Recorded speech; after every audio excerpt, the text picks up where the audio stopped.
Bom, e no especial Guerra nós vamos analisar de perto o conflito entre Rússia e Ucrânia nesse início de semana, com desdobramentos do final de semana, decisões importantes relacionadas à alimentação, aos grãos que estão retidos hoje dentro do território ucraniano. Para isso nós fizemos um convite muito especial. Para hoje nós vamos ter dois convidados para além do comentarista PAN, e eu gostaria muito que os senhores acompanhassem comigo a partir de agora. 11 horas então, 33 minutos, virando o reloginho para 34.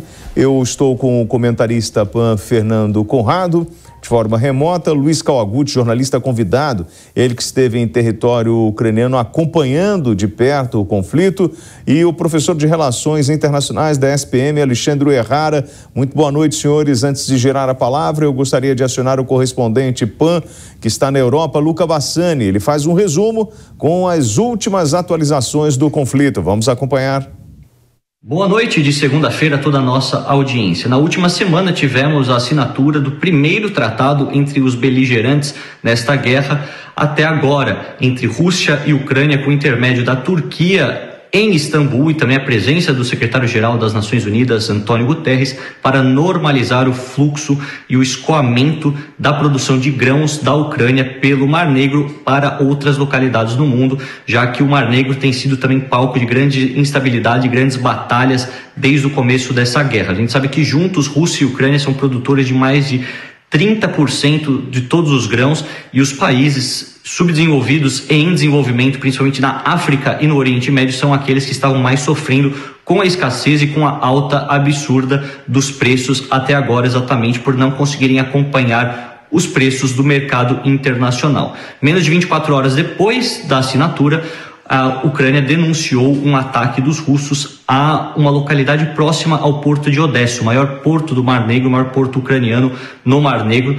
E nesse sentido mostrou que teoricamente a Rússia cuspiu naquilo que tinha assinado 24 horas antes. Inicialmente a Rússia negou, mas hoje eles acabaram confirmando, dizendo apenas que era um alvo militar nessa localidade, e estariam armas enviadas pelos Estados Unidos e, portanto, estariam prevenindo a intensificação das batalhas caso essas armas chegassem nas mãos, ou pelo menos nas regiões que fossem ser utilizadas para lutar contra os russos, principalmente na região do Donbass.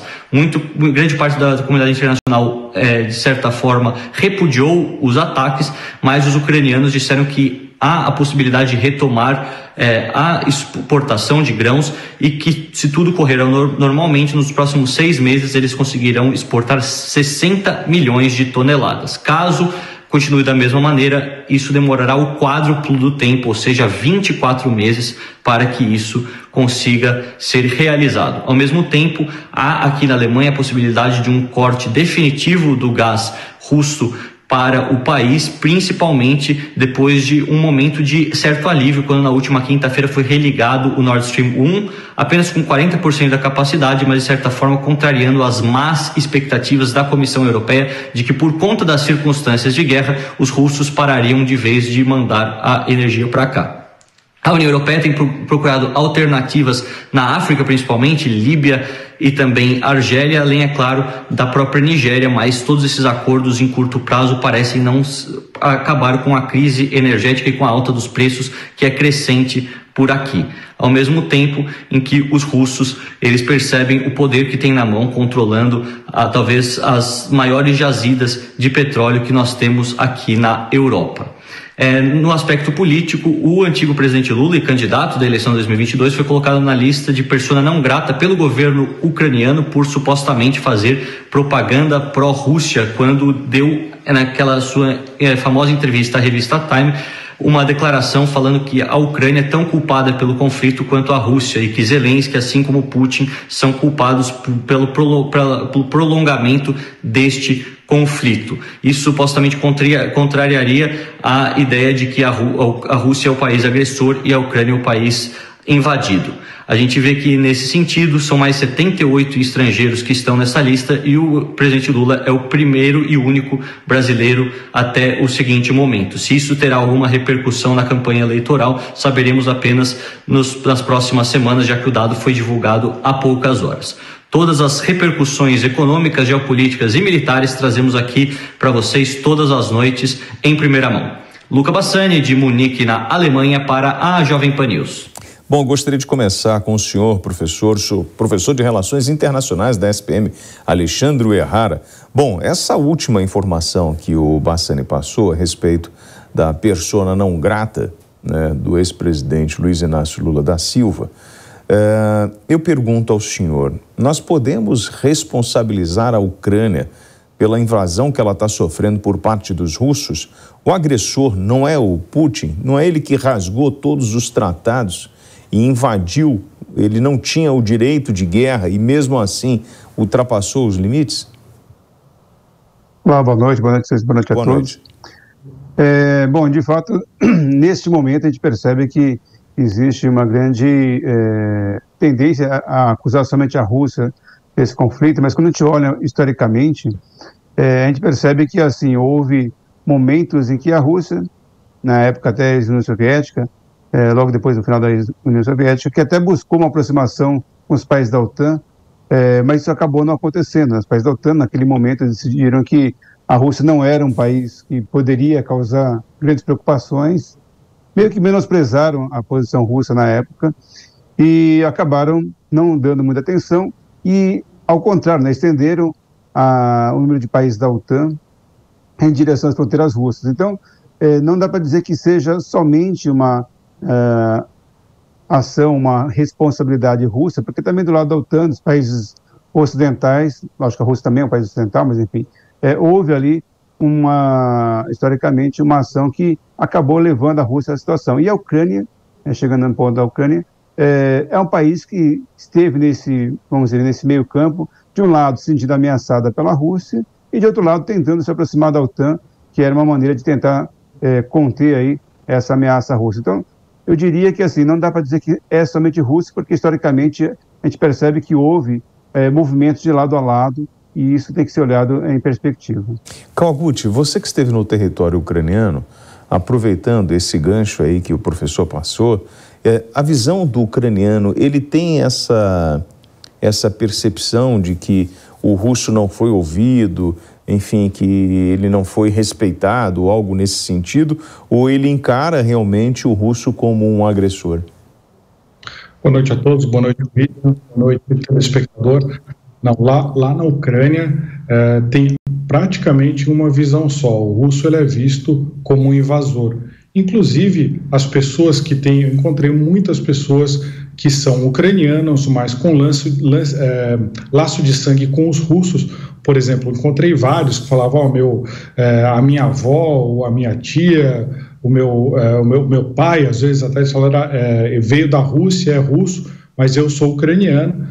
Eles falam muito russo, eles misturam russo e ucraniano no dia a dia, eles têm laços culturais muito parecidos, só que no dia 24 de fevereiro, quando, na verdade antes, em 2014, quando começou a invasão da Ucrânia pela Rússia, tudo isso mudou. Alguns deles até falam, olha, eu admito que eu tenho parentesco com os russos, mas a partir do momento que eles invadiram a Ucrânia, a gente não gosta, a gente odeia eles por causa disso.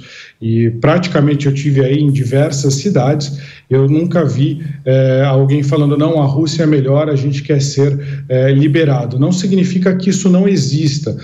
Cidades que foram tomadas pelos russos e estão agora nas mãos dos russos e a população ficou lá, é muito provável que uma parte dessa população realmente queria o domínio russo.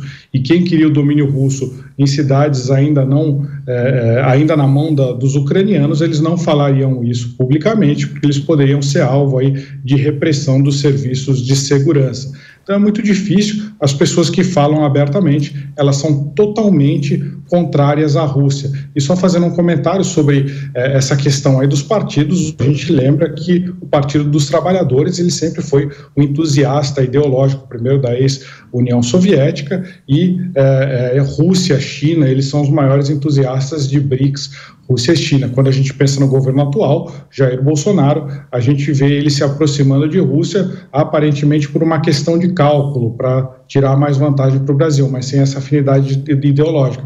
mas os partidos de esquerda, com certeza, eles têm uma grande afinidade com esses países, como foi falado do ex-presidente Lula. Bom, vamos lá, Conrado. Terceiro ponto de vista a respeito deste tema. É muito bom o que o professor Alexandre acabou de lembrar aí acerca de quando a Rússia tentou entrar na OTAN. A OTAN foi criada exatamente para fazer uma força-tarefa, fazer um grupo de países para combater a União Soviética. E a Rússia falou, opa, deixa eu entrar aí, vamos parar com essa briga. E aí foi com o Bush ainda, o Bush foi visitá-los lá e falou, vocês podem participar, só que vocês são os últimos a falarem, depois que a gente já tiver discutido os pontos que já tiver decidido, e vocês não têm poder de voto. Daí o Putin certamente falou, eu não quero mais participar aí, e acabou se afastando da OTAN. Então é para tu ver o nível de relação que eles tinham antigamente. Parece ter uma piada a gente falar assim.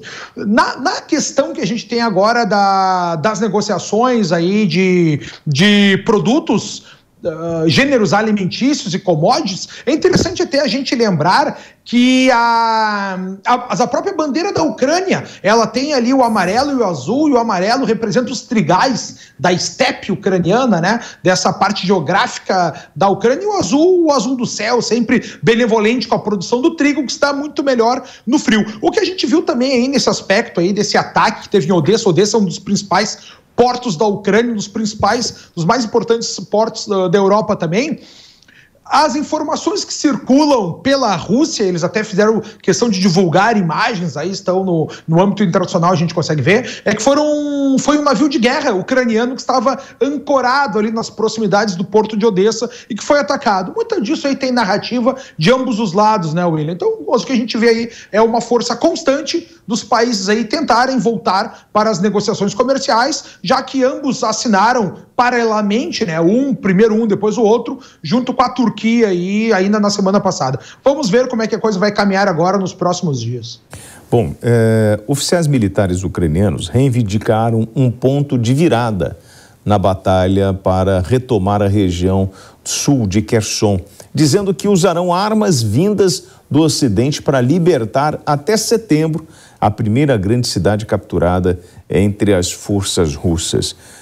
Professor, acompanhando, é claro que fica difícil, porque são duas narrativas o tempo inteiro, uma tentando sobrepor a outra, mas o senhor acredita nessa possibilidade, nessa força ucraniana de retomar um território frente à força do exército russo? William, só complementando um adendo da primeira questão, que lógico que a gente tem que olhar da perspectiva histórica, mas neste momento, acho que é meio que consensual que a ação agressiva foi da Rússia de invadir a Ucrânia, né? A Ucrânia não tinha ali nenhuma atitude agressiva em relação à Rússia, então nesse aspecto eu concordo que com os ucranianos, com a percepção ucraniana de que é uma invasão russa, uma ação agressiva da Rússia. Em relação agora a segunda questão, esse acho que é um ponto bastante importante. Quando a gente pensa numa solução para essa guerra, o problema está em que a Rússia, a Ucrânia e os países ocidentais estão buscando uma solução que seja ótima. Ou seja, a Rússia quer ter todo o domínio dessa região sul-leste da Ucrânia, não quer sair dali porque já ocuparam e querem permanecer, porque é uma questão estratégica interessante. A Ucrânia, por seu lado, né, o Zelensky, defende que não querem perder esse espaço, então querem lutar para retomar o espaço, e logicamente eu acho que isso vai ser difícil a Rússia também aceitar, assim como a Ucrânia não quer aceitar a perda do seu espaço. E de outro lado, agora nós ouvimos esse final de semana o Sergei Lavrov dizendo que eles querem derrubar também o Zelensky, quer dizer, então eles querem um objetivo ótimo, e do lado ocidental a OTAN, a gente tem visto aí os Estados Unidos e os demais países tentando enfraquecer a Rússia, usar essa guerra para enfraquecer a Rússia o máximo possível, para que ela não se torne futuramente novamente uma ameaça. Então, essa busca de resultados ótimos, perfeitos por cada lado, né, é o que dificulta muito a solução. Acho que é difícil para a Ucrânia, difícil para a Rússia e para a OTAN neste momento, se cada um buscar simplesmente uma solução ótima para o seu próprio lado. E aí, Kawaguchi, você imaginar que a Ucrânia vai retomar um território que hoje está em poder dos russos, acredito eu que com esse tempo que a Rússia teve, né, essa pausa para uma reorganização de tropa, para o reabastecimento, por questões logísticas, Você consegue imaginar essa possibilidade de uma ofensiva ucraniana expulsando os russos do território ucraniano mediante tudo que você viu por lá? Não, eu acho que vai ser uma contraofensiva mais limitada. Eu acho que eles estão vendo o melhor custo-benefício. Eles viram que eles não iam conseguir impedir o avanço ali das tropas russas no leste, ali principalmente na região do Donbass. Então, eles fizeram mais uma estrutura de defesa. Só que, desde o início da guerra, eles estão juntando tropas ali naquela cidade de Mykolaiv, que é no sul da Ucrânia. É uma cidade altamente fortificada, é mais fácil defendê-la porque ela está no delta de um rio, então tem muitos canais, tem muitos cursos d'água aí que torna mais difícil a transposição pelas tropas russas. E eles viram ali em Kherson esse custo-benefício. Kherson foi a primeira província a ser tomada pelos russos. Os russos saíram ali da península da Crimeia, que já era deles desde 2014, e já estavam praticamente ali nos subúrbios de Kherson. Só que a capital dessa região, ela fica entre rios. Então, tem ela fica muito próxima do território que ainda está na mão dos ucranianos, e ela tem um rio atrás dela que dificulta para o russo levar mantimentos para essa cidade de Kherson. Só tem 2 pontes, uma delas foi bombardeada nessa semana passada, até com aqueles foguetes dos Estados Unidos, aquele lançador de foguetes HIMARS, e existe uma outra ponte, essa provavelmente o ucraniano não vai conseguir bombardear, porque ela é feita em cima de uma represa, então precisariam de um poder de fogo muito maior para eles conseguirem, mas eles já reduziram a chegada de reforços ali naquela região. É uma região territorialmente limitada, não é muito grande, mas se eles conseguirem retomar a capital da província, eles podem clamar aí como uma vitória de momento. E só para finalizar esse raciocínio, tem uma outra questão. A Rússia, esse é o local dos territórios ucranianos ocupados, onde já está mais avançado o processo de anexação, ou seja, eles distribuíram passaportes russos, os russos distribuíram passaportes russos e estão fazendo plebiscitos aí, provavelmente manipulados, para dizer que todo mundo que está lá, eles querem ser, entre aspas, libertados pelos russos. Então a Ucrânia quer retomar o mais rápido possível, porque se aquilo vira território russo, se aquilo é formalmente anexado, a Rússia pode defender aquilo ali com armas mais poderosas, inclusive com armas nucleares. Enquanto é um território ocupado, ele vai usar aquela força que está no que eles chamam de operação especial na Ucrânia. Mas se aquilo vira território russo, da mesma forma que a Crimeia, eles acreditam que é território russo, se o ucraniano atacar lá Kherson ou a Crimeia, eles podem até usar uma arma nuclear para se defender. Então, e aí, Conrado, a Ucrânia disse que usou sistemas de foguetes fornecidos pelos Estados Unidos para destruir 50 depósitos de munição russos desde que recebeu as armas no mês passado, enquanto a Rússia afirma que suas forças destruíram um depósito de munição.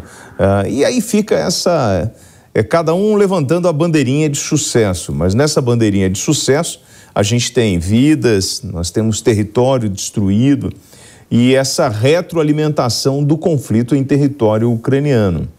Em qual narrativa você acredita mais?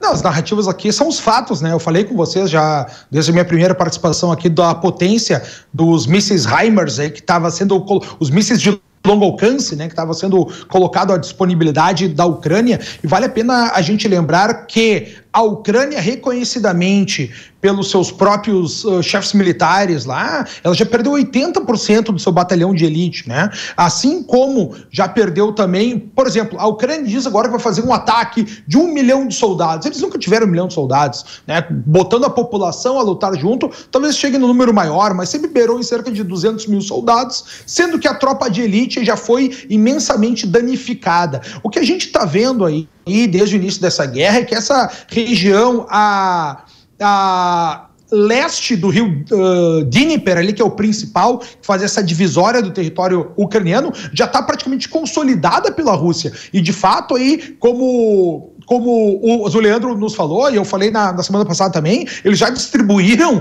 passaportes russos para 70% da população. Então, o que a gente está vendo aí cada vez mais é uma consolidação do território russo numa área aí maior do que o Reino Unido, né, que já foi tomada aí da parte leste do território ucraniano, e a diminuição cada vez maior do exército ucraniano, que já tá, que utiliza civis com distribuição de armas desde o início para esse combate com os russos. O que a gente vê é a Europa aí como um todo, os Estados Unidos também, dando cada vez mais manancial. A Alemanha transformou, modificou a sua legislação para fornecer armas letais a territórios de conflito. A Dinamarca mandou tanques leves para a Ucrânia também. A gente está vendo a Europa como um todo fomentando a Ucrânia nessa guerra, enquanto quem vai morrendo aí periclitantemente é o povo ucraniano. Essa, para mim, é a maior perda que a gente tem e o maior horror de todo esse conflito. E aí, professor Errara, olhando esses armamentos, né, eu não posso deixar de lembrar dos semicondutores, dos chips, enfim, e do que está acontecendo, por exemplo, desse estado de tensão em Taiwan. Para a gente ter uma ideia, hoje eu recebi, né, uma informação de um colega nosso que acompanha e monitora a parte de guerras, ele que faz parte da inteligência, falando sobre a produção de chipsets básicos de 7nm. E que isso traria uma preocupação e traz um alerta. Quando eu pego o New York Times, fala o seguinte: autoridades dos Estados Unidos ficam mais preocupadas com a postura da China em relação a Taiwan. O governo Biden está preocupado com as declarações da China sobre Taiwan, com autoridades temendo que os líderes chineses tentem agir contra a ilha. Professor, no mesmo momento que nós estamos acompanhando, e isso era um debate que nós já abordamos aqui uma vez, assim, o Putin, ele cruzou a linha, né, e resolveu agir e invadir o território ucraniano no que ele chama de operação especial. Nós temos essa tensão da China com Taiwan e os Estados Unidos, mais uma vez, envolvido nesse sistema. Só acredita nessa possibilidade da China aproveitar esse momento, muito em função do ponto estratégico de Taiwan ou da indústria dos semicondutores, dos chips de Taiwan? Olha, eu penso que, a grosso modo, a gente até pode pensar que existe uma correlação ou um paralelismo em relação ao que a Rússia fez em relação agora à Ucrânia, em relação à Crimeia, de interesses geopolíticos de espaço, com o que a China tem em relação a Taiwan, que também considera uma província rebelde, que é parte da China. Agora, um ponto importante que eu considero é que, no caso da Rússia e a Ucrânia e a Crimeia, é que é uma questão mais geopolítica e menos econômica. Já para a China, Taiwan, uma ação, uma intervenção militar em Taiwan significaria ter um impacto econômico muito mais forte sobre a China, porque a China depende muito também das relações comerciais com o mundo todo, né? A China cresceu, já é a segunda maior economia do mundo, mas ela tem uma relação de interdependência importante, e para ela, Taiwan não é uma ameaça em termos militares ou geopolíticos, como era a Ucrânia está na parte da OTAN. Vamos dizer, a China já está acostumada com Taiwan, lógico que ela sempre reclama ali quando os Estados Unidos faz alguma ação de fornecimento de armamentos e tal, mas eu acho que isso não é a mesma sensação que a Rússia teve em relação à Ucrânia. Então, na minha opinião, os interesses chineses nesse momento econômicos são mais fortes que a preocupação dela com Taiwan. Taiwan, em algum momento, na percepção chinesa, vai ser novamente chinês plenamente. Então, não é por que mexer nisso agora, porque as questões econômicas são mais importantes, é preferível manter essa estabilidade para ela poder estar crescendo. E como você analisa a estratégia, né, de Taiwan para a indústria bélica em relação aos semicondutores, a esses chips? Eu concordo com o professor Errara em que a China não tem pressa para tomar Taiwan. Mas a gente tem esses semicondutores, os chips, a gente tem que lembrar que o maior volume de fabricação acontece em Taiwan e acontece na Coreia do Sul. Esses chips são muito importantes para a indústria bélica, para você fazer os mísseis inteligentes, para fazer os aviões, para fazer carros de combate. Eles são usados em praticamente aí tudo. Nesse primeiro momento, eles podem realmente escassear na China, até como eles estão escasseando até para a indústria automotiva. Se a gente vê no Brasil, a indústria automotiva está com dificuldade de conseguir chips suficientes. A gente lembra que por que não é feito em mais lugares? Porque uma planta para fazer chips, ela é extremamente cara, ou seja, uma fábrica de chips, a gente fala de bilhões de dólares e ela se torna obsoleta em pouco tempo. Então você tem que vender em escala, você tem que vender numa quantidade muito grande. Quem tem esse modelo de negócio é Taiwan e é a Coreia do Sul.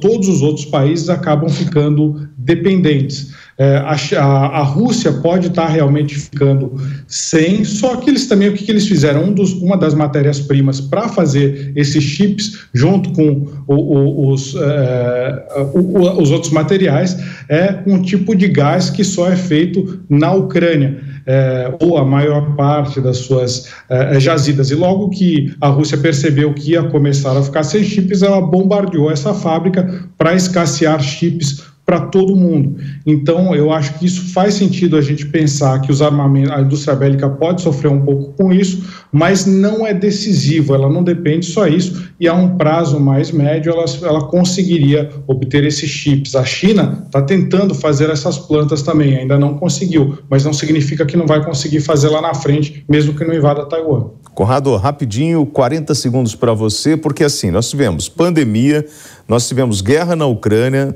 lockdown na China, e imaginar uma intervenção da China em Taiwan é a pá de cal na economia mundial, né?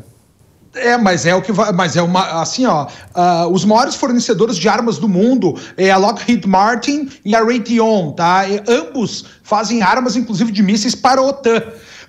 Os semicondutores são feitos em Taiwan. A Lockheed Martin e a Raytheon forneceram mísseis para Taiwan se defender da China. Aí a China está bloqueando a saída de supercondutores de Taiwan para fazer os mísseis para defender a OTAN. Vocês enxergam o nível do quebra-cabeça que está acontecendo aqui com essas partes todas? Então, meus amigos, tem muito pano para manga, que pena ter pouco tempo, mas a gente continua comentando mais na próxima intervenção. Eu só tenho a agradecer ao Luiz Calgucci, jornalista convidado, que esteve em território ucraniano acompanhando a guerra, Alexandre Errara, professor de Relações Internacionais da SPM, e Fernando Conrado, comentarista PAN. Senhores, muito obrigado pela participação aqui no Especial Guerra.